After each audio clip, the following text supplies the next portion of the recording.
Yes, Assalamu alaikum. Very good morning to all. Am I audible? Voice கேக்குதா?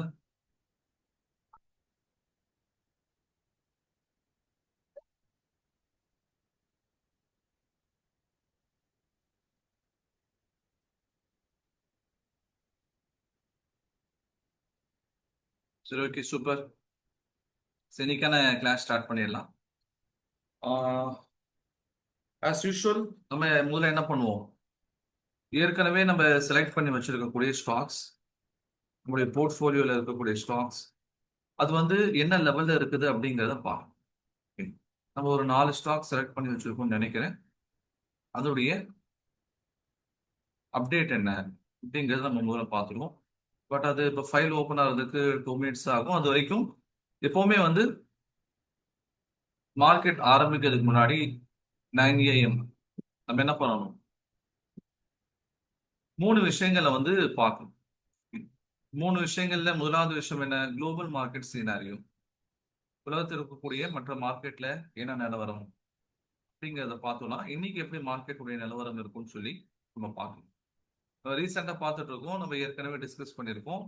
Donald Trump உடைய இந்த tariff வார். Okay, Donald Trump உடைய tariff அந்த பிரச்சனை தான் இப்போ இந்தியாவுக்கு ஒரு பெரிய தலைவலியா போயிட்டு இருக்கு. இந்தியன் சைட்ல எல்லா நியாயமும் இருக்கு. ஓகே, ட்ரம்ப் உடைய சைட்ல தான் எந்த நியாயமும் கிடையாது. ஏன்னா ரஷ்யா கிட்ட நீங்க ஆயில் வாங்காதீங்க, ஆயில் வாங்குனீங்கன்னா உங்க மேல நாங்க இந்த மாதிரி டாரிஃப் போடுவோம்னு சொல்றாரு. ஆனா அவங்களே அவங்க நாட்டுக்கு தேவையான யுரேனியம், கெமிக்கல்ஸ், ஃபர்டிலைசர்ஸ் இது எல்லாமே ரஷ்யா கிட்ட இருந்து தான் வாங்குறாங்க. அமெரிக்காவே என்ன பண்ணுது? அங்க தேவையான ஃபர்டிலைசர்ஸ்னா அந்த உரம், விவசாயத்துக்கு தேவையான உரம், அதே மாதிரி சில கெமிக்கல்ஸ், அதே மாதிரி யுரேனியம் இதெல்லாம் ரஷ்யா கிட்ட தான் வாங்குறாங்க. நியூஸ் ரிப்போர்ட்டர் ஒருத்தர் ட்ரம்ப் கிட்ட கேட்கிறாரு. கேட்டா ட்ரம்ப் என்ன பதில் சொல்ல தெரியுமா? எனக்கு அதை பத்தி தெரியலங்கிறார். இந்த மாதிரி பிரசிடென்ட் நீங்க உலகத்துல பார்த்தது உண்டா எங்கேயாவது? அஹ், நான் ஒரு நாட்டை நான் வந்து எதிர்க்கிறேன், அந்த நாட்டுல இருந்து என்ன என் நாட்டுக்குள்ள வருதுன்னு எனக்கு தெரியலன்னு சொல்றேன். மற்ற நாடுகளுக்கு அது தெரியுது, உனக்கு தெரியலங்கன்னா என்ன அர்த்தம்? எனக்கு தேவையானதை வாங்கிக்குவேன், நான் மத்தவனை தான் என்ன பண்ணுவேன்? உபதேசம் ஊருக்கு தான் வீட்டுக்கு கிடையாதுன்னு சொல்லுவாங்க. அந்த மாதிரி இந்தியாவை நான் புஷ் பண்ணுவேன், அது சைனாவை புஷ் பண்ண மாட்டேன். சைனாவும் ரஷ்யா கிட்ட இருந்து ஆயில் வாங்குறாங்க. அவங்களுக்கு இது வரைக்கும் எந்த விதமான ஒரு த்ரெட்டனிங் கிடையாது, எந்த விதமான ஒரு இம்போசிஷன் கிடையாது. இந்தியா மட்டும் பண்ணிட்டு இருக்காங்க. பட் இன்ஃபேக்ட் அதனுடைய தாக்கம் வந்து இந்தியன் மார்க்கெட்ல இருக்கதான் செய்யுது, அது நம்ம இல்லைன்னு சொல்ல முடியாது. பட் இந்த விஷயங்கள் சரியானதுக்கு அப்புறம் மார்க்கெட் பிளாஸ்ட் ஆகி முன்னாடி வருங்கிறாங்க. எவ்வளவு பின்னாடி போயிருக்கோம், அது அப்படியே டக்கு டக்குன்னு மார்க்கெட் ஏறி முன்னாடி வந்துரும் அப்படின்னு சொல்றாங்க. ஓகே, சரி, ஓகே. அந்த வகையில முதல்ல வந்து பார்க்க வேண்டியது என்ன? குளோபல் மார்க்கெட் சினாரியோ இன்னைக்கு யூஎஸ் மார்க்கெட் மூணுமே பாசிட்டிவா இருக்கு. அதே மாதிரி யூரோப்பியன் மார்க்கெட் மூணுமே பாசிட்டிவா இருக்கு. ஓகே, ஆனா நம்முடைய கிஃப்ட் நிஃப்டி 6:30க்கு ஆரம்பிச்ச கிஃப்ட் நிஃப்டியோட நிலவரம் பார்த்தீங்கன்னு சொன்னா 34 பாயிண்ட்ஸ் வந்து நெகட்டிவா இருக்கு. இத்தனைக்கும் ஏசியன் மார்க்கெட் வந்து பெரும்பாலான மார்க்கெட் என்ன இருந்தா பாசிட்டிவா தான் இருந்தாலுமே கூட நம்முடைய கிஃப்ட் நிஃப்டி என்ன இருக்கு? நெகட்டிவ் ஒன் சைட்ல தான் இருக்குது. இப்போ குளோபல் மார்க்கெட் வந்து எல்லாமே பாசிட்டிவா இருக்குது, நம்மளுடைய கிஃப்ட் நிஃப்டி மட்டும் கொஞ்சம் நெகட்டிவா இருக்கு. சரி, 2 விஷயங்கள் பார்த்துட்டோம். மூணாவது விஷயம் என்ன? மூணாவது விஷயம் வந்து எஃப்ஐஏ அண்ட் டிஐஏ உடைய ஆக்டிவிட்டி. எஃப்ஐஏ டிஐஏ ஆக்டிவிட்டியை பொறுத்த வரைக்கும்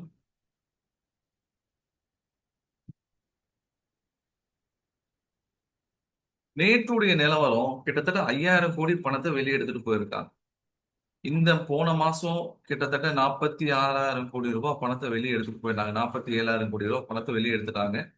இந்த மாசம் இன்னும் 10 நாள் கூட முடியல, அதுக்குள்ளே எவ்வளோ 11,000 கோடி ரூபாய் பணத்தை வெளியே எடுத்துட்டாங்க. எஃப்ஐஎஸ் வெளியே போறாங்க அப்படிங்கிற போது கொஞ்சம் நம்ம கேர்ஃபுல்லா ட்ரேட் பண்ண வேண்டிய, அதாவது நம்மளோட ஸ்டாப் லாஸை வந்து ரொம்ப ஸ்ட்ரிக்டா ஃபாலோ பண்ணணும். கேர்ஃபுல் ட்ரேடிங்னா என்ன? சில சமயங்கள்ல நம்ம ஆவரேஜ் பண்றதுக்கு வாய்ப்பு இருக்கு. நான் உங்களுக்கு சொல்லியிருக்கேன், ஆவரேஜ்னா என்னன்னு நான் உங்களுக்கு சொல்லியிருக்கேன். ஓகே, ஆனா இந்த மாதிரியான நேரங்கள்ல நம்ம வந்து கொஞ்சம் ஸ்டாப் லாஸ் வந்து ஸ்ட்ரிக்டா ஃபாலோ பண்ணணும். நான் ஒரு 50,000 போடுறேன், நான் வந்து ஒரு 5% எதிர்பார்க்கிறேன். 1:1 ரேஷியோ ரிஸ்க் எனக்கு இருக்குது. இப்ப நான் என்ன பண்ணேன்னா ஒரு 2,000 ரூபாய் நான் லாபத்தை எதிர்பார்க்கிறேன்னு சொன்னா அதே 2,000 ரூபாய் கீழே போயிருச்சுன்னா அது என்ன பண்ணிடணும், வித்துட்டு நம்ம வெளியே வந்துடணும். ஓகே. இந்த மாதிரியான அன்சர்டைன் நேரங்கள்ல நம்ம ரொம்ப கேர்ஃபுல்லா இருக்கணும். நம்மளுடைய லாஸை வந்து முதல்ல ட்ரேட் பண்ணாம இருக்கிறது பெஸ்ட் ஆப்ஷன். இல்லைன்னு சொன்னா ஐபிஓல நம்ம அப்ளை பண்ணலாம். ஓகே, ஐபிஓ நம்ம வந்து ட்ரை பண்ணி பார்க்கலாம். நம்ம நேத்து கூட என்ன சொல்லியிருந்தோம், ஒரு ஐபிஓ பத்தி பேசியிருந்தோம். அந்த ஐபிஓ பொறுத்த வரைக்கும் அது நமக்கு கிடைச்சிருச்சுன்னு சொன்னா அல்ஹம்துலில்லாஹ். எல்லா ஐபிஓ என்ன பண்ணுவாங்கன்னு சொன்னா டிஸ்கவுண்ட் ரேட்டட்ல தான் தருவாங்க. இட் மீன்ஸ் அது ஓப்பன் ஆகும்போது ஒரு 20% 30% அதிகமாக ஓப்பன் ஆகும். இப்போ அந்த வகையில ஐபிஓக்கு அப்ளை பண்ணலாம். இல்லை இன்கேஸ் ஐபிஓல அலாட் ஆகலன்னு சொன்னா அந்த பணம் நமக்கு திரும்ப கிடைச்சிடும். ஆனா நம்ம என்ன பண்ணக்கூடாது, எந்த எந்த வகையில ரிஸ்க் எடுக்கக்கூடாது. இந்த ஸ்டாக்ஸ்ல வந்து நமக்கு ஆரம்பத்துல நீங்க பிகினர்ஸா இருக்கும்போது ரிஸ்க் எடுக்காம இருக்கிறது நல்லது. அப்படி நீங்க ஸ்டாக்ஸ் வாங்கினாலும் என்ன பண்ணணும், உங்களுடைய ஸ்டாப் லாஸை வந்து ரொம்ப ஸ்ட்ரிக்டா ஃபாலோ பண்ணணும். அதுக்கு கீழே போயிடுச்சுன்னு சொன்னா நம்ம அல்லாண்டு வெளியே வந்துடணும். ஓகே. சரி, அப்ப பழைய நிலவரங்களை பார்க்கலாம். ஃபர்ஸ்ட் வந்து கேப்ரியல் இந்தியா. கேப்ரியல் இந்தியா பொறுத்த வரைக்கும்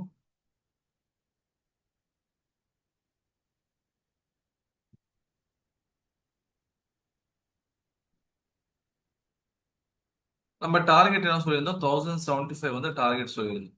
ஓகே, 1077, 1077 டார்கெட், 975 ஸ்டாப் லாஸ். 1077 நேற்று ரீச் பண்ண மாதிரி தெரியல. ஓகே, இன்னும் என்ன ஆகல, அது ரீச் ஆகல. அடுத்தது பாத்தீங்கன்னா டாபர். டாபர் 556 வந்து டார்கெட். டாபர் 556 டார்கெட். அதே மாதிரி அதோட ஸ்டாப் லாஸ் எவ்வளோ, 503. 503 என்ன ஆகல, இன்னும் அது வரல. டார்கெட்டும் வரல, ஸ்டாப் லாஸும் வரல. ஓகே. சரி, மூணாவது என்ன, மூணாவது வந்து அது சினின்ஸ். அது விஷயமா நேத்து நம்ம டிஸ்கஸ் பண்ணிட்டோம். ஹைவே இன்ஃப்ரா ஐபிஓ அது வரும்போது பார்க்கலாம். அடுத்தது வந்து ஜீனஸ். இங்கே இருக்கு. ஜீனஸ் பொறுத்த வரைக்கும் நேற்று என்னன்னு சொன்னா அதுக்கு நம்ம எவ்வளவு டார்கெட் கொடுத்திருந்தோம், 403. 403ல நேத்து கிட்டத்தட்ட 388 வரைக்கும் ரீச் ஆச்சு. அதுக்கப்புறம் என்ன பண்ணல, அது போகல. 403க்கு என்ன ஆகல, அது வந்து போகல.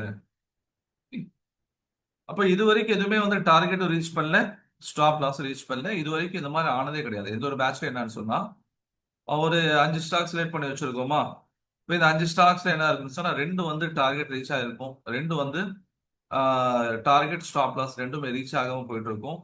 ஒன்னு வந்து ஸ்டாப் லாஸ் ரீச் ஆயிருக்கும், இல்லை ஒண்ணுமே ஸ்டாப் லாஸ் ரீச் ஆயிருக்காது. இந்த மாதிரி தான் நடந்திருக்கும்.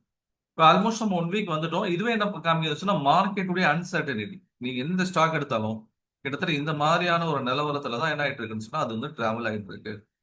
ஓகே, இப்போ அன்சர்டன் நேரங்கள்ல இதுதான் ஒரு பெரிய ப்ராப்ளம். இதுல என்ன பண்ணணும், நம்ம கொஞ்சம் கேர்ஃபுல்லா இருக்கணும். சரி, அப்ப இன்னைக்கான ஸ்டாக் செலெக்ஷன் மெத்தட் என்ன நம்ம பார்க்கறது, நம்ம ஏற்கனவே வந்து technical trend for money control பார்த்துட்டோம், அட்லஸ் ஆர்எஸ்ஐ பத்தி பார்த்துட்டோம். மூணாவது வந்து 50 MA மெத்தட்னு எதிர்பார்க்கணும். இந்த மூணு மெத்தட் தான் நீங்க மார்க்கெட் கொஞ்சம் வாலட்டைலா இருக்கும்போது இல்லை டவுன்ஃபால்ல இருக்கும்போது நம்ம எடுக்க வேண்டிய மெத்தடாலஜி. இந்த மூணுல இருந்தா ஸ்டாக்ஸ் எடுக்கும்.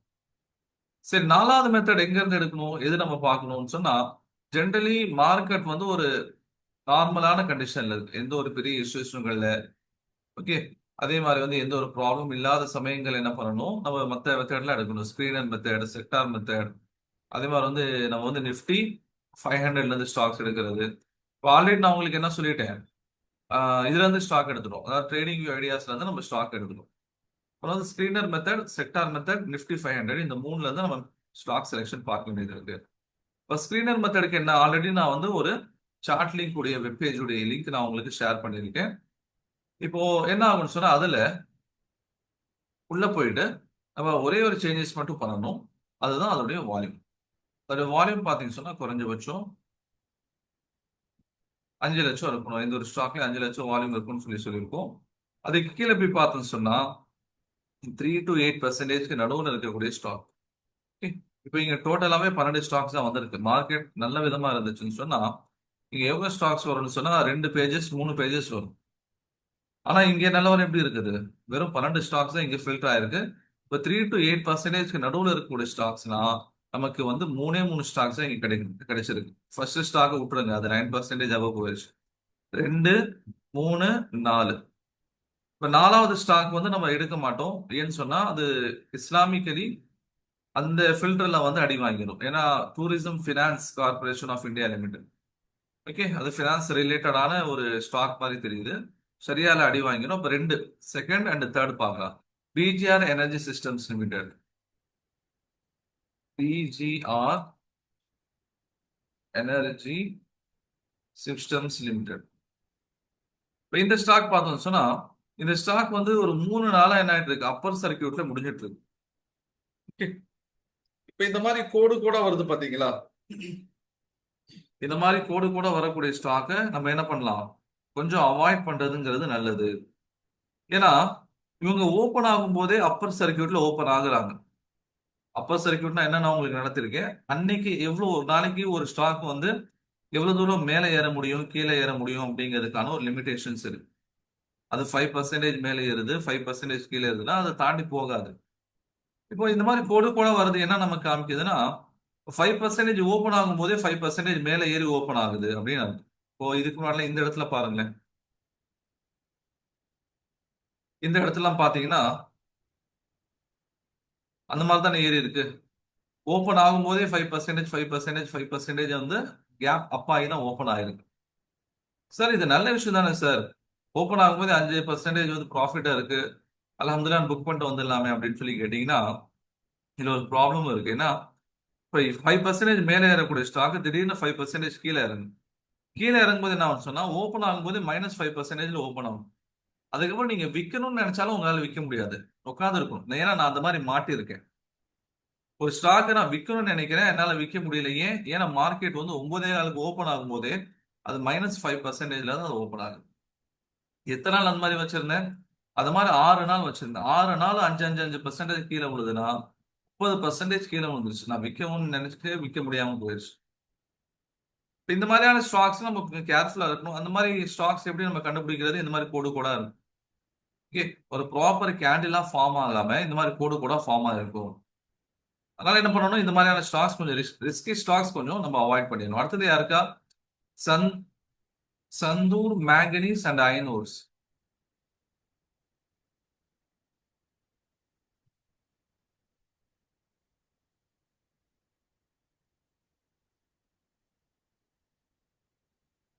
Santoor manganese iron ores limited.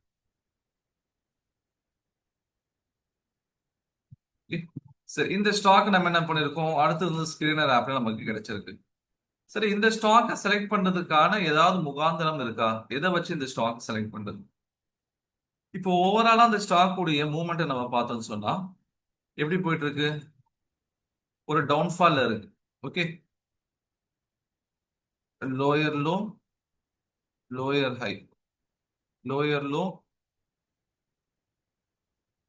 இது ஒரு வகையான லோயர் ஹை.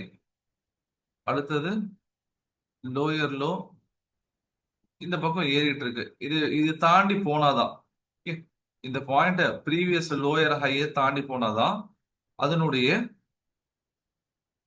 டவுன் ட்ரெண்டுங்கிறது கம்ப்ளீட் ஆயிடுச்சு, அப் ட்ரெண்டுங்கிறது ஸ்டார்ட் ஆயிடுச்சுங்கிறது நமக்கு தெரியும். புரியுதுங்களா? இப்ப அது வரைக்கும் தாண்டாம இன்கேஸ் இது வரைக்கும் போயிட்டு திரும்ப கீழே இறங்குறதுக்கான வாய்ப்புகள் தான் இதுல அதிகம்.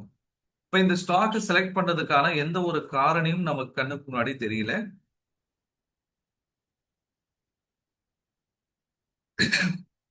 அதனால நம்ம என்ன பண்ண போறது இல்ல, இந்த ஸ்டாக்கை நம்ம செலக்ட் பண்ண போறது இல்ல.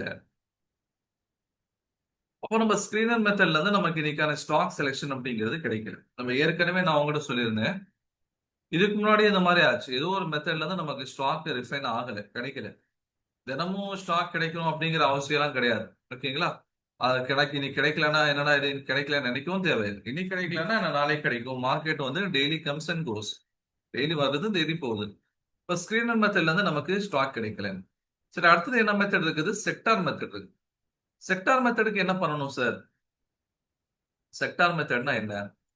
இப்போ நம்ம ஆல்ரெடி சொல்லியிருக்கோம், நம்ம ஒரு நிறுவனம் இருக்குன்னு சொன்னா அது ஏதோ ஒரு செக்டாருக்கு கீழே வந்துடும். கரெக்டுங்களா? நிறுவனம் என்ன ஆகுது, ஏதோ ஒரு செக்டாருக்கு கீழே வந்துடும். இப்போ இன்ஃபோசிஸ், டிசிஎஸ், ஓகே, விப்ரோ, இதெல்லாம் என்ன ஆகும், ஐடி செக்டாருக்கு கீழே வந்துடும். இப்போ நம்ம செக்டாரல் இண்டைசஸ் சொல்லிட்டு மணி கண்ட்ரோல்ல தனியா என்ன பண்ணியிருக்காங்க, ஒரு பேஜே கொடுத்துருக்காங்க. தனி ஒவ்வொரு செக்டாரும் எவ்வளவு க்ரோ ஆகுது. நேத்து பாருங்க, கிட்டத்தட்ட எல்லாமே மேக்ஸிமம் ரெண்டு. நம்ம என்ன பண்ணலாம், இங்க நம்மளுடைய ட்ரேடிங் வியூ ஆப்ல சிஎன்எக்ஸ் சிஎன்எக்ஸ் அப்படின்னு சொல்லி போட்டு எந்த செக்டாரோ அது எல்லாத்தையும் இங்க ஆட் பண்ணலாம். எத்தனை வகையான செக்டார் இருக்குது?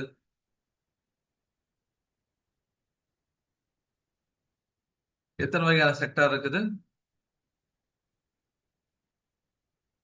Nifty auto, IT, PSU bank, Nifty financial services, Nifty pharma, Nifty FMCG, Nifty metal, Nifty reality, Nifty media, energy, Nifty private bank, Nifty infra, Nifty commodities, Nifty consumption, Nifty PSC, Nifty services, இதெல்லாம் இருக்குது. இதுல சில sector வந்து ஷரியாவுடைய அந்த category கீழே வராது. Okay, private bank, public sector bank, Nifty finance இதெல்லாம் வந்து பாத்தீங்கன்னா ஷரியாவுடைய கம்பெனிஸ்குள்ள வராது. அதை விட்டுட்டு மற்ற எல்லா செக்டர்ஸும் நம்மளால என்ன பண்ண முடியும், நம்முடைய இந்த ட்ரேடிங் வியூ இந்த வாட்ச் லிஸ்ட்ல வைக்க முடியும். பாருங்க, Nifty reality, Nifty pharma, Nifty BSc, public sector enterprises, Nifty infra, Nifty metal, energy, இது எல்லாமே என்ன இருக்கு இங்க நம்ம ஆட் பண்ணியிருக்கோம். இது எல்லாத்தையும் இங்க நம்ம ஆட் பண்ணியிருக்கோம். இப்போ இதுல என்ன பண்ணணும், பர்சன்டேஜ் சேஞ்ச் பண்ணணும். அதாவது எந்த ஸ்டாக் வந்து ஏறி இருக்கு, எந்த செக்டார் ஏறி இருக்கு அப்படிங்கிறத பார்க்கணும். இன்னைக்கு எல்லாமே ரெட்டா தான் இருக்கு, எல்லா செக்டாரும் ரெட்டா தான் இருக்கு. சரி, இப்போ நம்ம கொஞ்சம் உள்ள போய் பார்க்கலாம். இப்போ சிஎன்எக்ஸ் சர்வீசஸ் அப்படின்னு சொல்லி இருக்கா. இப்போ சர்வீஸ் செக்டாரை பத்தி என்ன சொல்றாங்க, நேத்து இறங்குனதுலேயே கம்மியா இறங்கி இருக்கிறது அதுதான். ஓகே, அப்போ நம்ம என்ன பண்ணணும், சிஎன்எக்ஸ் சர்வீஸ் தான் சர்வீஸ் செக்டாருக்குள்ள போய் பார்க்கணும். சர்வீஸ் செக்டாருக்குள்ள எங்க இருக்கு, சர்வீஸ் செக்டார் எங்க இருக்கு, Nifty service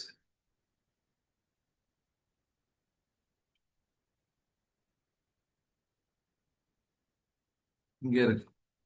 okay, Nifty service இங்க இடத்துல பார்த்தோம்னு சொன்னா,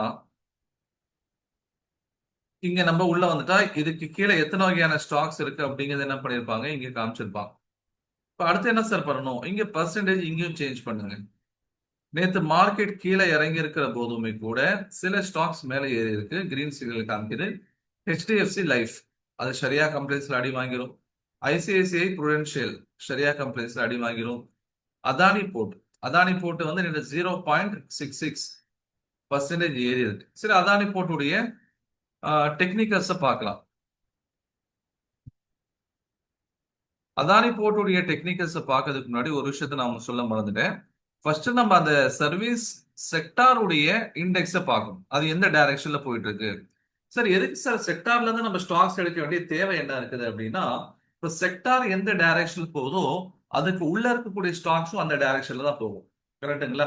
ஒரு தனிப்பட்ட ஸ்டாக்ஸ் வந்து ஒரு டைரக்ஷன்ல போகுதுன்னு சொன்னா அது எந்த டைரக்ஷன்ல வேணா போறதுக்கு வாய்ப்பு இருக்கு. அது மேலையும் ஏறலாம், கீழே இறங்கலாம்.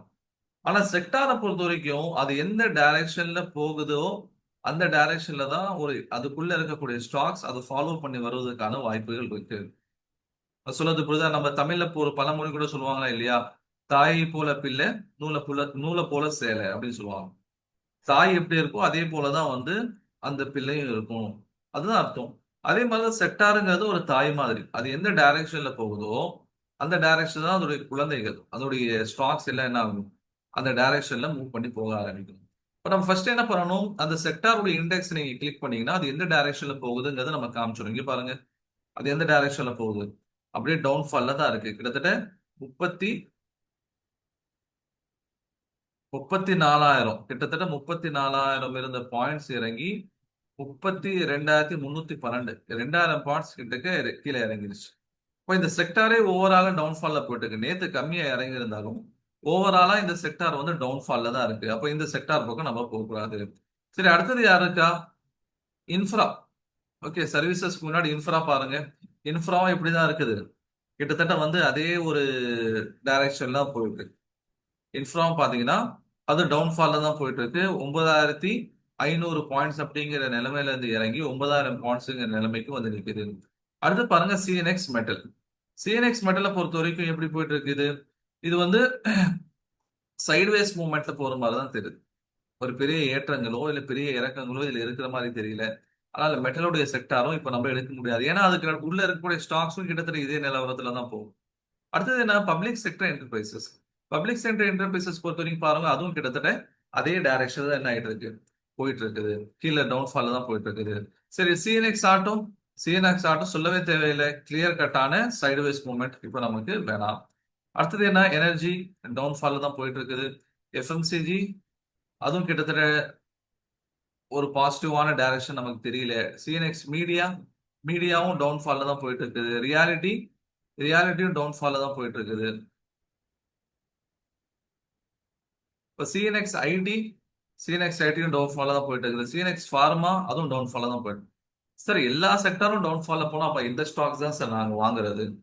ஓகே, இப்ப நம்ம ஷரியாவுடைய கம்ப்ளைண்ட்ஸ் ஃபாலோ பண்ணாம பண்ணக்கூடியவங்க என்ன பண்ணுவாங்கன்னா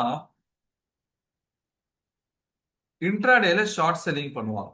ஏன்னா அவங்களுக்கு கிளியரா தெரியுது மார்க்கெட் இறங்குறதுக்கான வாய்ப்புகள் தான் அதிகமா இருக்கு. மார்க்கெட் வந்து டோட்டலி வந்து ரெட்டா தான் போயிட்டு இருக்கு. அப்போ அவங்க என்ன ரிஸ்க் எடுப்பாங்க அப்படின்னா இன்ட்ராடேல ஷார்ட் செல்லிங்னா காலையில வித்துட்டு சாயந்தரம் ஸ்டாக்ஸ் வாங்குறது. இந்த மாதிரியான ரிஸ்க் தான் என்ன பண்ணுவாங்க அவங்க எடுப்பாங்க. ரெண்டாவது ஆப்ஷன் அவங்களுக்கு என்ன இருக்குது, எஃப் அண்ட் ஓ பொறுத்த வரைக்கும் ஃபியூச்சர்ஸ் அண்ட் ஆப்ஷன்ஸ் இதை நம்ம பார்த்துட்டோம். ஃபியூச்சருடைய கான்ட்ராக்ட் செல் பண்ணுவாங்க, பை பண்ண மாட்டாங்க, செல் பண்ணுவாங்க. ஏன் செல் பண்றாங்க? ஏன்னா கிளியர் கட்டா தெரியுது ஓவரால் மார்க்கெட் கீழே தான் இறங்கிட்டு இருக்கு, எல்லா செக்டாரும் வந்து ரெட்டா தான் இருக்குது. இப்போ ட்ரம்ப்புடைய அடாவடித்தனம் தாங்க முடியல. அப்போ ஸ்டாக்ஸ் இறங்குறது, எல்லா செக்டாரும் இறங்குது. அதுக்கு பேசாம என்ன பண்ணிடலாம், ஃபியூச்சருடைய கான்ட்ராக்டை செல் பண்ணிடலாம். எப்படி வந்து 50% வந்து புல்லிஷ் மைண்ட் செட்ல ஜனங்க இருக்காங்களோ அதே மாதிரி சில பேர் பியரிஷ் மைண்ட் செட்ல இருக்காங்க. இப்ப நம்ம எதுக்கு ஒரு கம்பெனியோட ஸ்டாக் வாங்குறோம், ஏறும் நினைச்சு வாங்குறோம். ஓகே, நமக்கு என்ன இருக்குன்னு சொன்னா பாசிட்டிவ் மைண்ட் செட், ஏறும். அப்படி சில பேருக்கு வந்து நெகட்டிவ் மைண்ட் செட், இல்ல இல்ல இறங்கும் அப்படின்னு எதிர்பார்த்துட்டு இருப்பாங்க. புரியுதுங்களா? இப்ப அந்த மாதிரியா இருக்கக்கூடியவங்க என்ன பண்ணுவாங்கன்னா எல்லாமே அதிகமா செல் பண்ண ஆரம்பிச்சிருவாங்க. ஏன்னா அவங்க எஃப்ஐ டேட்டாஸ் பாக்குறாங்க, அதே மாதிரி இன்டர்நேஷனல் லெவல்ல நடக்கக்கூடிய நியூஸ் பாக்குறாங்க.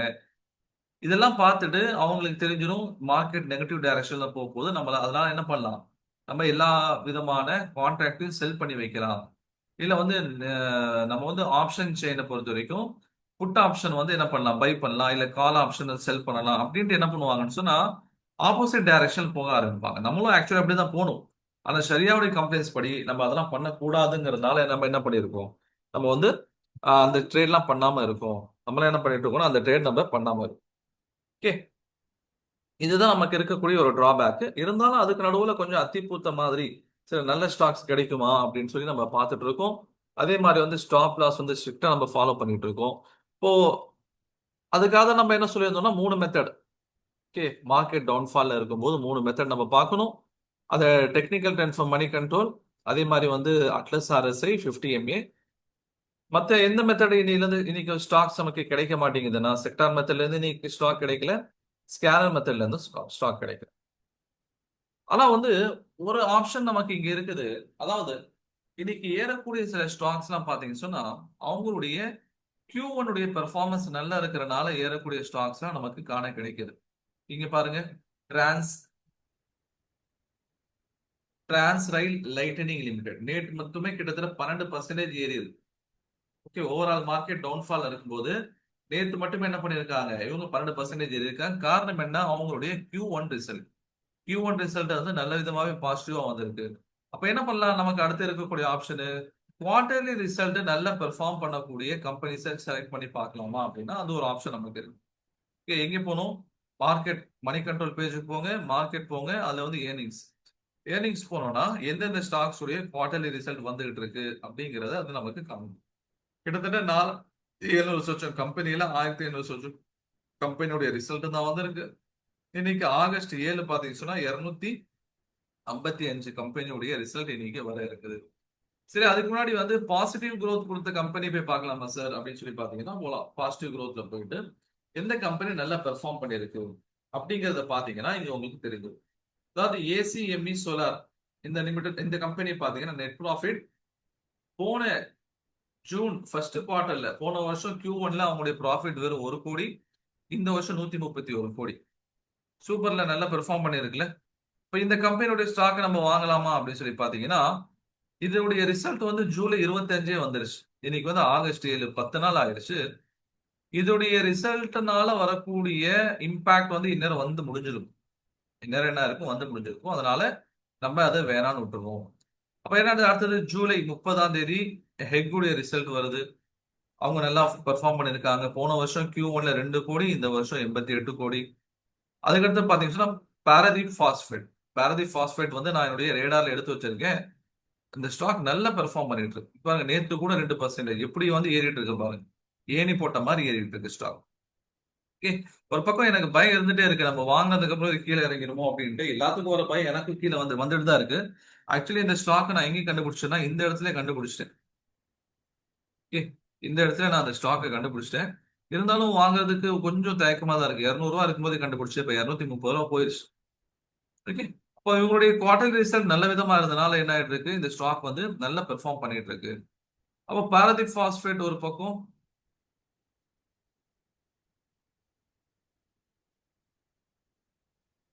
பாரதிக் பாஸ்பேட் பாத்தீங்க சொன்னா ஜூலை 28 ரிசல்ட் வந்துச்சு. அவங்களோட பெர்ஃபார்மன்ஸ் வச்சு என்ன பண்ணிட்டு இருக்காங்க, அவங்க வந்து க்ரோ ஆயிட்டு இருக்காங்க. அடுத்து ஜூலை 8 சார், அப்போ வந்து இந்த குவார்டர்லி ரிசல்ட் நல்ல விதமா வந்தா கண்டிப்பா அதோட ஸ்டாக்கோட பிரைஸ் ஏறதான் செய்யணுமா சொல்லி கேட்டா ஏறணும். ஆனா அது சில ஸ்டாக்ஸ் ஏறாம இருக்கும். அதுக்கு சில பர்சனலான காரணங்கள் இருக்கலாம். ஓகே. இப்ப ஏசிஎம்ஆர் சொல்ல அவருடைய டெக்னிக்கல் பார்க்கலாமா? ஏசிஎம்இ தானே?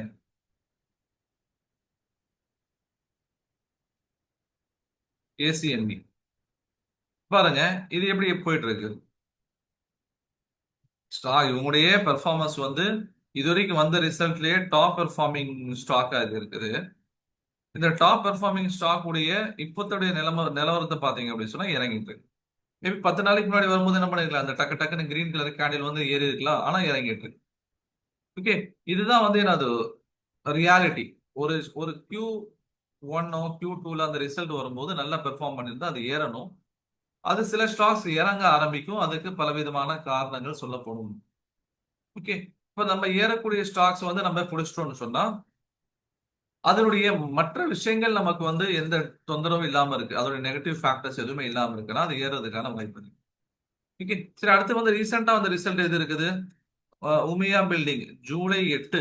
அடுத்தது வந்து செயில் ஜூலை 25. அது சிசிசிஎல் ஜூலை 28. ஆகஸ்ட் வந்து ஆகஸ்ட் 6 பஜாஜ் ஹோல்டிங்ஸ் நீங்க பாருங்க. பஜாஜ் ஹோல்டிங்ஸ் வந்திருக்கு. ஆனா சரியா ரீதியா இது அடி வாங்கிருங்கிறதுக்காக நேத்து வந்த ரிசல்ட். ஆனா இது இன்னைக்கு அதோடைய பெர்ஃபார்மன்ஸ் நல்லா இருக்கும். பட் இருந்தாலும் நம்மளால வாங்க முடியாது. காரணம் அவங்களுடைய செக்டார், அவங்க பண்ணக்கூடிய பிசினஸ் சரியாக மாற்றமா இருக்கிறதுனால. அடுத்து பாருங்க, ஆகஸ்ட் 2 ஒரு ஸ்டாக்.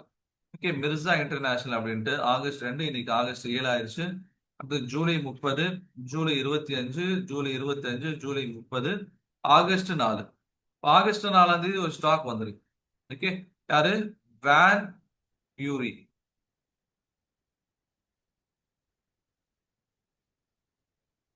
வேன் பியூரி லிமிடெட்.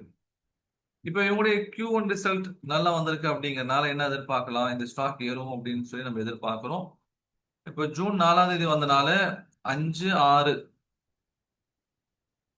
2 நாள் இந்த ஸ்டாக் இறங்கதான் செஞ்சது. ஓகே. ரிசல்ட் வந்து நல்ல விதமா வந்துமே கூட அந்த ஸ்டாக் என்னதான் இருக்கு, கீழே தான் இறங்கி இருக்கு. மேபி அதர் ஃபேக்டர்ஸ் அதுக்கு காரணமா இருக்கலாம். ஓகேங்களா? அடுத்தது அடுத்து ஹிந்துஸ்தான் மீடியா. ஓகே. ஆகஸ்ட் 4 வந்திருக்கு. இப்போ ஹிந்துஸ்தான் மீடியாவோட ஸ்டாக் அதோட டெக்னிக்கல்ஸ் பார்க்கலாம்.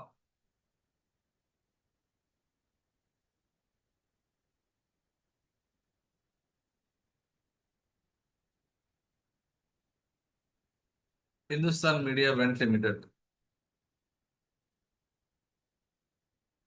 இப்போ இவங்களோட பெர்ஃபார்மன்ஸ் அவங்க வந்து Q1 ரிசல்ட் நல்ல விதமா கொடுத்திருந்தாலும் பட் இங்க வந்து அவங்களுடைய ஸ்டாக் என்னதான் பேடா தான் பெர்ஃபார்ம் பண்ணிட்டு இருக்கு. ஓகே. 86, கிட்டத்தட்ட 86 அந்த கம்பெனி தான். அடுத்தது பாருங்க, அதே ஒரு ரீசெண்டான டேட்ல வந்திருக்கக்கூடிய stocks mind space right. Right அப்படிங்கிறது ரியல் எஸ்டேட் சம்பந்தமாக இருக்கக்கூடிய சில ஸ்டாக்ஸ். இதெல்லாம் நம்ம வாங்கக்கூடாது. சரியாவுடைய விஷயத்துல அடி வாங்கிடும். அதுக்கடுத்தது ஆகஸ்ட் 5 பாருங்க, ஓரியன்ட் பேப்பர். ஓரியன்ட் பேப்பர் இவங்களுடைய Q1 ரிசல்ட் போன 2024 -6 crore இருந்து இப்போ வந்து +34 crore வந்திருக்காங்க ஓரியன்ட் பேப்பர்.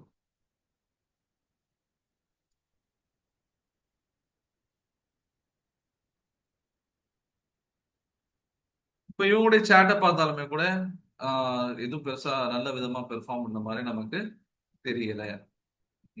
அடுத்து என்ன பண்ணுவோம், கொஞ்சம் கீழே போய் பார்க்கணும்னு நினைச்சா நம்ம பார்க்கலாம். GKW, சமிட் செக்டர். அடுத்தது பாருங்க ராணே மதராஸ். ராணே மதராஸ் பாத்தீங்கன்னு சொன்னா நெட் ப்ராஃபிட் போன Q1ல 3 கோடி, இந்த Q1ல 19 கோடி. ராணே மதராஸ்.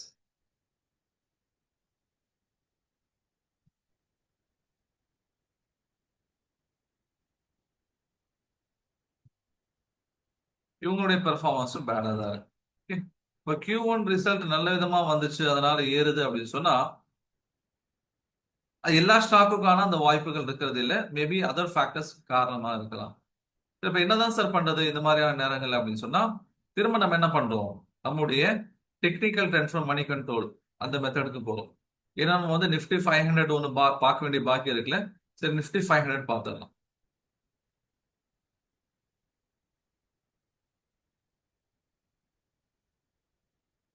நிஃப்டி 500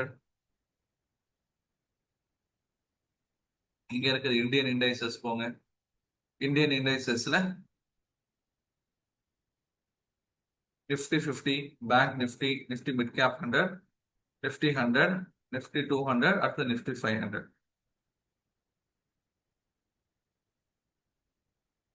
இப்போ நிஃப்டி 500 வந்துடும். இதுல என்ன சார் பண்றது? நிஃப்டி 500ல இந்த பர்சன்டேஜ் சேஞ்ச் பண்ணுங்க. இந்த பர்சன்டேஜ் சேஞ்ச் பண்ணீங்கன்னு சொன்னா நேற்று டாப்பா பெர்ஃபார்ம் பண்ணிருக்கக்கூடிய கம்பெனிஸ் வந்து நம்ம என்ன பண்ணுவோம், நம்ம முன்னாடி வரும். காட்ஃப்ரே பிலிப்ஸ் ஆல்மோஸ்ட் வந்து 3 to 8% அந்த பேண்டை தாண்டி இருக்கு. அதனால இது நம்ம விட்டுருவோம். அடுத்து சாரதா எனர்ஜி கிட்டத்தட்ட நேற்று 7% ஏறி பாருங்க. இப்போ சாரதா எனர்ஜியுடைய ஸ்டாக்கை பார்க்கலாம்.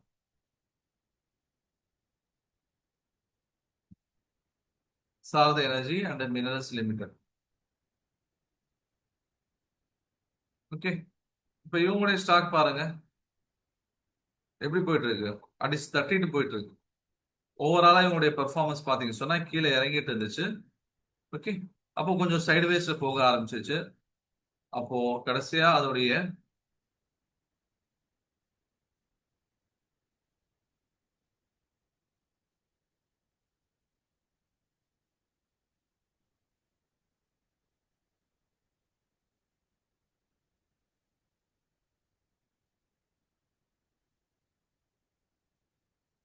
இப்போ என்ன இருக்குன்னு சொன்னா அது ஓவராலா டவுன் ட்ரெண்ட்ல இருந்திருக்கு. ஓகே, ஓவராலா டவுன் ட்ரெண்ட்ல இருந்திருக்கு. டவுன் ட்ரெண்ட் கொஞ்சம் முடியும் நிலவரத்துல சைடுவேஸ் மூவ்மெண்ட் போயிட்டு இருந்திருக்கு. ஓகே, சைடுவேஸ் மூவ்மெண்ட்ல போயிட்டு இருந்த ஸ்டாக் திடீர்னு என்ன ஆயிடுச்சு, ஜம்ப் பண்ணி மேல போற மாதிரி சடனா மேல போய் உட்காந்து. ஓகே, இவ்வளவு தூரம் மேல ஏறிடுச்சு. இதுக்கப்புறம் நம்முடைய ஆர்எஸ்ஐயும் இதோடைய மேல ஏற விடாது அப்படிங்கிற நிலவரத்துல இருக்கு. எந்த அளவுக்கு இருக்கு ஆர்எஸ்ஐ? 83.37 இருக்கு ஆர்எஸ்ஐ. ஓகேங்களா? ஆர்எஸ்ஐ எப்படியும் அதை குடிச்சு கீழே இழுத்து விடணும் அப்படின்னு தான் பார்க்கும். அதனால technically we are not satisfied with the stock. அடுத்தது யாருக்கா? கிர்லோஸ்கர் ஆயில். கிர்லோஸ்கர் ஆயில் இது பாருங்க, இதோட டெக்னிக்கல்ஸ் பார்க்கும்போது நேத்து இந்த ஸ்டாக் ஏறி இருந்தாலும் நமக்கு பெருசா டெக்னிக்கலா நமக்கு சப்போர்ட் பண்ண மாதிரியான எந்த ஒரு ஃபேக்டர்ஸ் இங்க தெரியல. ஆல்மோஸ்ட் வந்து சைட்வே மார்க்கெட்ல தான் என்ன ஆயிட்டு இருக்கு, இது வந்து மூவ் ஆயிட்டு இருக்கு. ஆல்மோஸ்ட் சைட்வேஸ் மார்க்கெட்ல தான் மூவ் ஆயிட்டு இருக்கு. ஓகேங்களா? அதனால இந்த ஸ்டாக் நம்ம என்ன பண்ணிடலாம், ஸ்கிப் பண்ணிடலாம். அடுத்த யார் இருக்கா? வாரி எனர்ஜிஸ். வாரி எனர்ஜிஸ் உடைய ஸ்டாக் வந்து 3000 மேல போயிருச்சு. நான் உங்ககிட்ட சொல்லியிருக்கேன் 2000 மேல போயிருச்சுன்னு சொன்னா அந்த ஸ்டாக் எடுக்க வேண்டாம். 2000 மேல போயிருச்சுன்னா அந்த ஸ்டாக்கை நீங்க எடுக்க வேணாம் அப்படின்னு சொல்லி சொல்லுவீங்க. புரியுதுங்களா? ஏன் அப்படின்னா நமக்கு வந்து ஒரு சைக்கலாஜிக்கலா ஒரு சாட்டிஸ்பாக்சன் வராது. இவங்க வந்து ஆஹ், ஒரு 50,000 ரூபாய்க்கு நம்ம ஸ்டாக் வாங்கினா கூட புதுசுக்குன்னு ஒரு 10 ஸ்டாக் 15 ஸ்டாக் தான் இருக்கும்.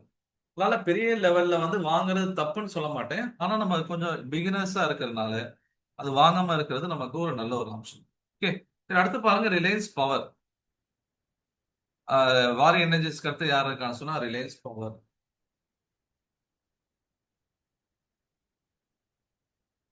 Reliance power limited.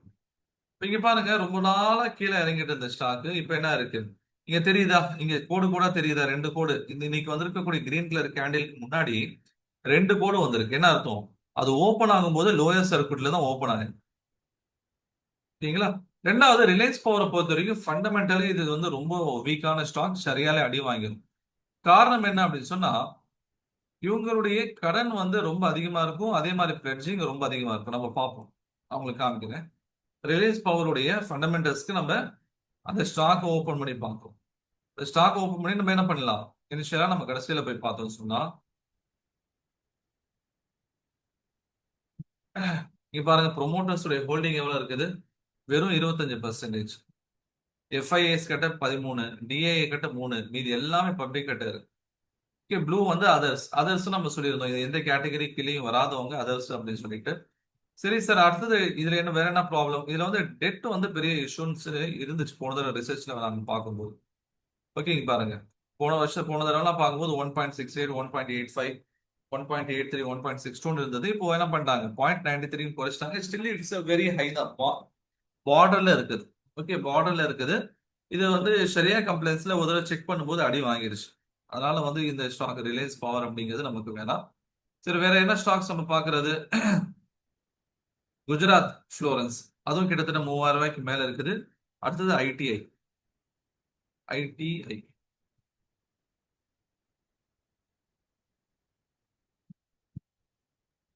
ITI limited. ITI limited பொறுத்த வரைக்கும் கீழே இறங்கி இருக்கு. அதுக்கப்புறம் புஷ் பண்ணி மேல வர்றதுக்கு ட்ரை பண்ணுது. ஓகே, ஆல்மோஸ்ட் வந்து அதோடைய சப்போர்ட் ரீஜன்ல நின்றுட்டு இருக்குன்னு சொல்லி நினைக்கிறேன். ஏன்னா இதுக்கு முன்னாடி இந்த இந்த இடம் தான் அது மேல ஏற விடாம தடுத்துச்சு. இந்த ரீஜன் அந்த வகையில ஒரு சப்போர்ட் ரீஜன்ல இருந்து புஷ் பேக் பண்ணி மேல வரும் அப்படின்னு சொல்லி என்ன பண்ணலாம்? நம்ம எதிர்பார்க்கலாம். பட் வந்து இந்த நேரத்துல நம்ம இந்த மாதிரியான ரிஸ்க்லாம் எடுக்கக்கூடாதுங்கிறதுக்காக அதோடைய கடைசி ஒரு 2 மந்த்ஸ் உடைய ஜூன்ல இருந்து ஜூன்ல இருந்து அதனுடைய சார்ட் பாத்தீங்க சொன்னா கிரீன் வந்ததை விட ரெட் வந்தது தான் அதிகம். ஓகே, நமக்கு இது வந்து fully it's not we are not satisfied with this stock. ஓகேங்களா? அதனால நம்ம என்ன பண்ண போறது இல்லை. இந்த ஸ்டாக் வந்து நம்ம பார்க்க போறது இல்லை. அடுத்தது பாக்கி யார் இருக்கா?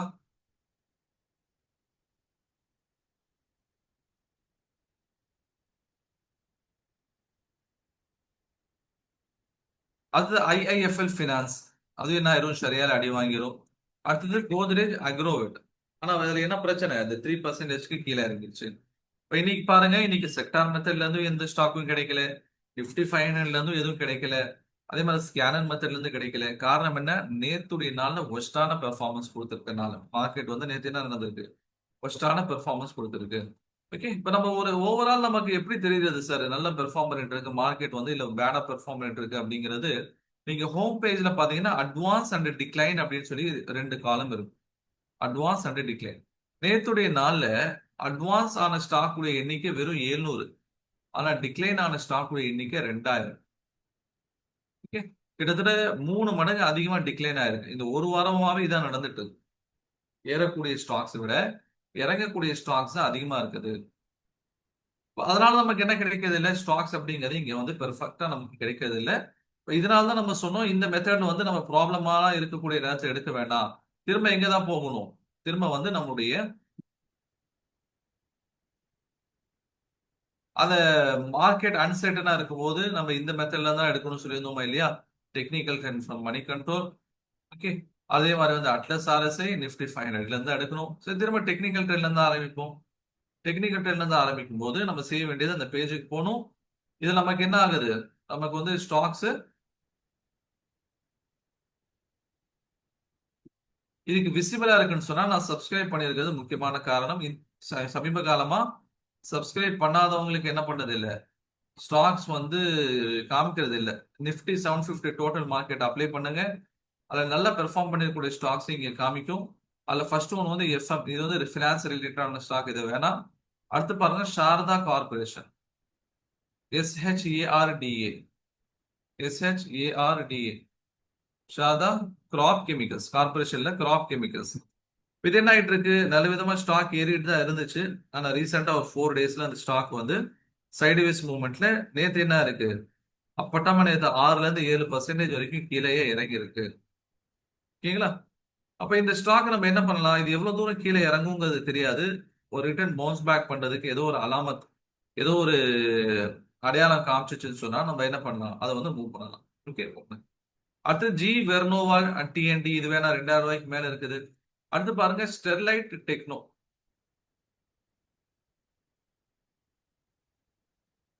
Sterlite technologies limited. இப்போ இந்த ஸ்டாக் பொறுத்த வரைக்கும் இது ஒரு கிளியரான அப் ட்ரெண்ட் இருக்குது. அதோடைய ஒரு ரெசிஸ்டன்ஸை பிரேக் அவுட் பண்ணி மேலே போச்சு, திரும்ப கீழே இறங்கி ரீடெஸ்டிங் பண்ணி இப்ப திரும்ப மேலே ஏறதுக்காக தெரியுது. ஒரு நிமிஷம் அப்படியே லைன்ல இருங்க.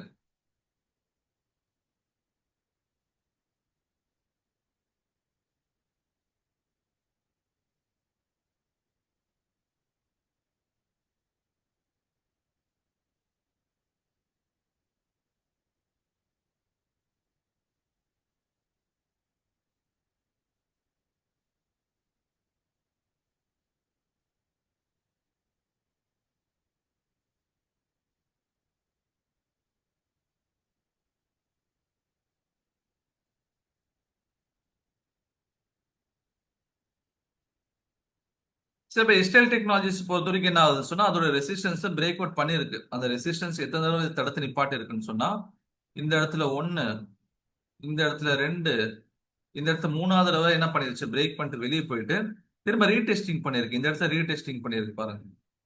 ஓகே, கீழே இறங்க விடல, அந்த ரெசிஸ்டன்ஸ் சப்போர்ட்டா மாறி திரும்ப ஏறிட்டு இருக்கு. இது என்ன பண்ணலாம், இது வந்து ஒரு கன்சிடபிளான ஸ்டாக்கா நம்ம எடுத்துக்கலாம். அப்ப ஸ்டெர்லைட் டெக்னாலஜிஸ் லிமிடெட் எடுத்துக்கலாம் நம்ம. ஓகே, ஏன் காரணம் என்ன, அது ரெசிஸ்டன்ஸ் பிரேக் அவுட் பண்ணி ரீடெஸ்டிங்கும் கம்ப்ளீட் பண்ணி மேலே ஏறிட்டு இருக்கு. இப்ப நேத்துடைய மார்க்கெட் மட்டும் ஸ்லைட்டா கீழே இறங்கி இருக்கு, 0.78% ஸ்லைட்டா கீழே இறங்கி இருக்கு. But any how we are satisfied with this stock. அடுத்து என்ன பண்ணுவோம், இவங்களுடைய ஃபண்டமெண்டல்ஸ் பாக்குறோம். ஃபண்டமெண்டல்ஸ் பொறுத்த வரைக்கும் ஸ்டெர்லைட் டெக்னோ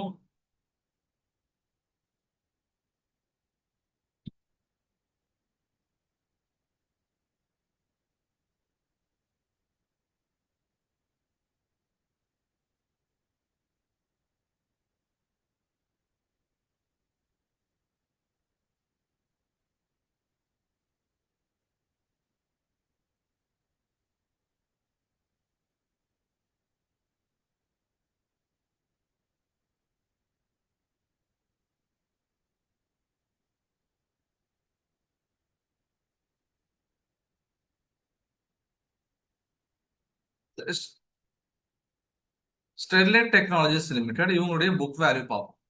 உங்களோட புக் வேல்யூ பார்க்கும்போது கிட்டத்தட்ட 51, ஃபேர் வேல்யூ 510, ரெண்டுக்கு நடுவில் இருக்கனால attractive stock.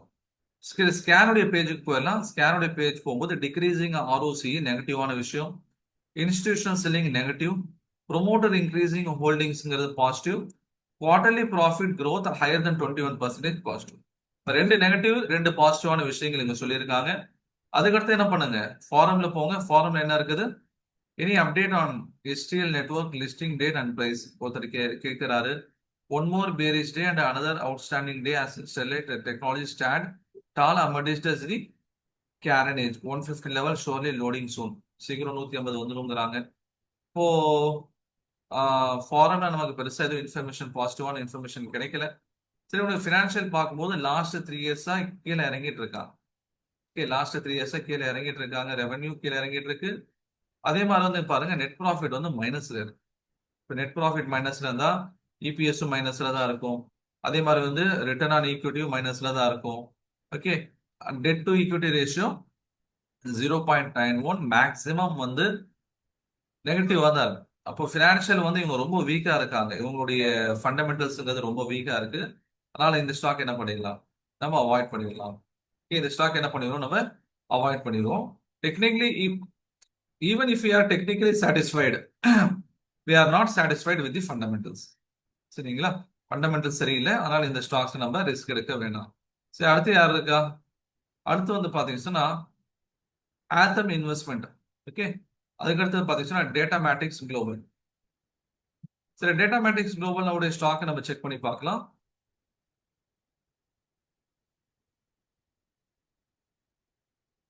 Data matrix global services limited.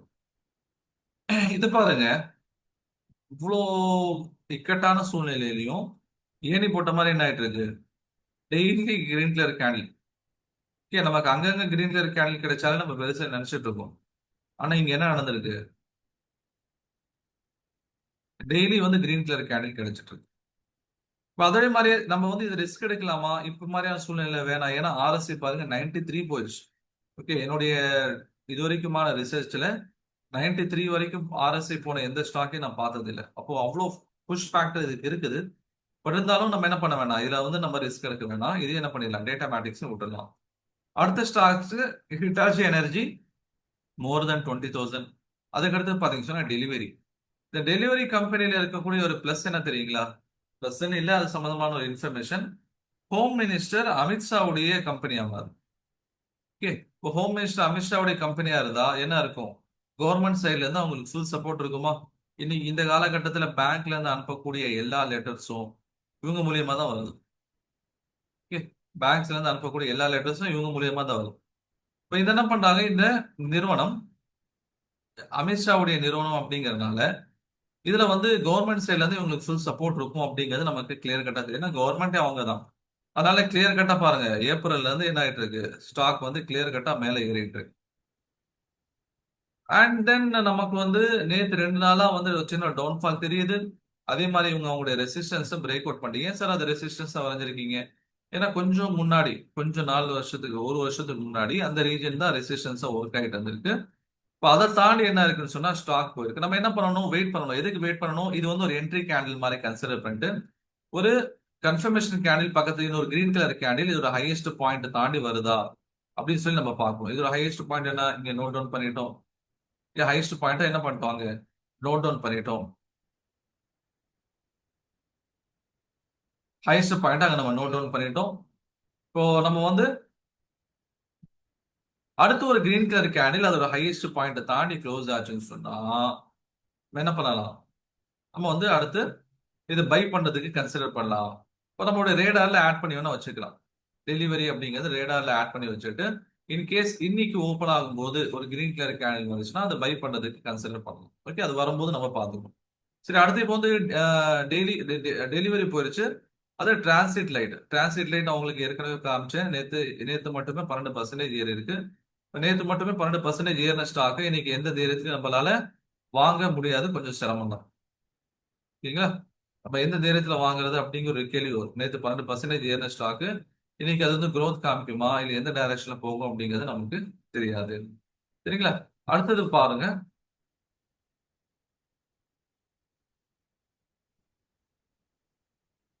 அடுத்தது ஸ்கேண்டர் infra.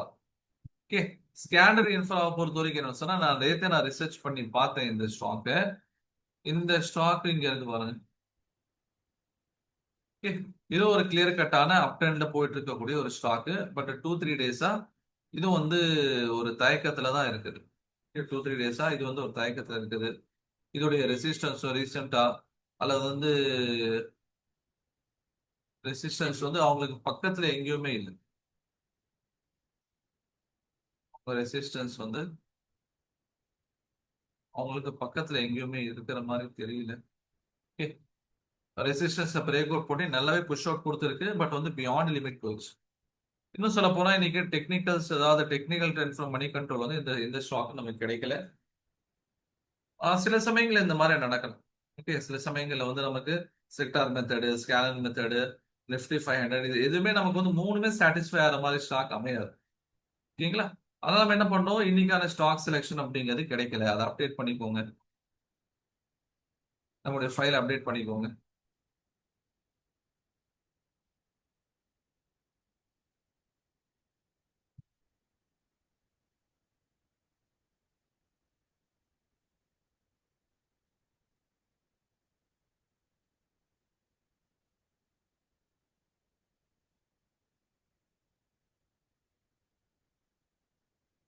No stock selected. Okay, சில சமயம் இந்த மாதிரி எல்லாம் ஆகும். இதுவும் வந்து உங்களுக்கு ஒரு பிராக்டிஸ் தான். சில சமயத்துல நமக்கு ப்ராப்பரா சாட்டிஸ்ஃபை பண்ண மாதிரியான எந்த ஒரு ஸ்டாக்கும் நமக்கு அமையாம இருக்கலாம். ஓகே, அதனால இன்னைக்கான ஸ்டாக் செலெக்ஷன் எதுவுமே அமையல. இது வந்து உங்களுக்கு ஒரு லெசன் தான். புரியுதுங்களா? ஸ்டாக் எல்லா நாளும் நமக்கு கிடைக்கும், எல்லா நாளும் நம்ம சாட்டிஸ்ஃபை ஆகிற மாதிரியான ஸ்டாக் எடுக்க முடியுங்கிறது கிடையாது. ஓகே, அதே மாதிரி வந்து ட்ரம்ப் உடைய சில அட்ராசிட்டிஸ், எஃப்ஐ உடைய வெளியே போறதுங்கிறது மார்க்கெட்டுக்கும் ஒரு நெகட்டிவான நியூஸா இருக்கு அப்படிங்கிறதுனால நம்ம ரொம்ப கேர்ஃபுல்லா ட்ரேட் பண்ண வேண்டிய நேரம். ஓகேங்களா? சரி, ஓகே. அப்ப இன்னைக்கான கிளாஸ் ஓவர். டவுட் இருக்கிறவங்க கேளுங்க.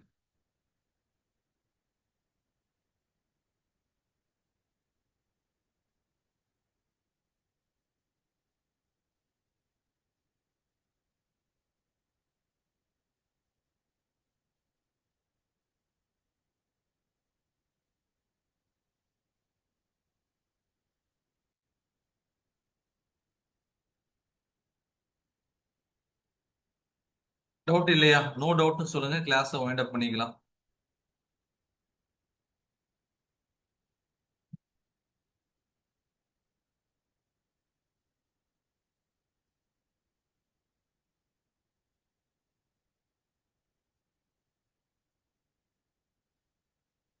சூப்பர்.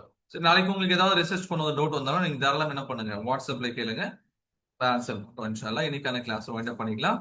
நாளைக்கான கிளாஸை சந்திப்போம். அஸ்ஸலாமு அலைக்கும். தேங்க்யூ.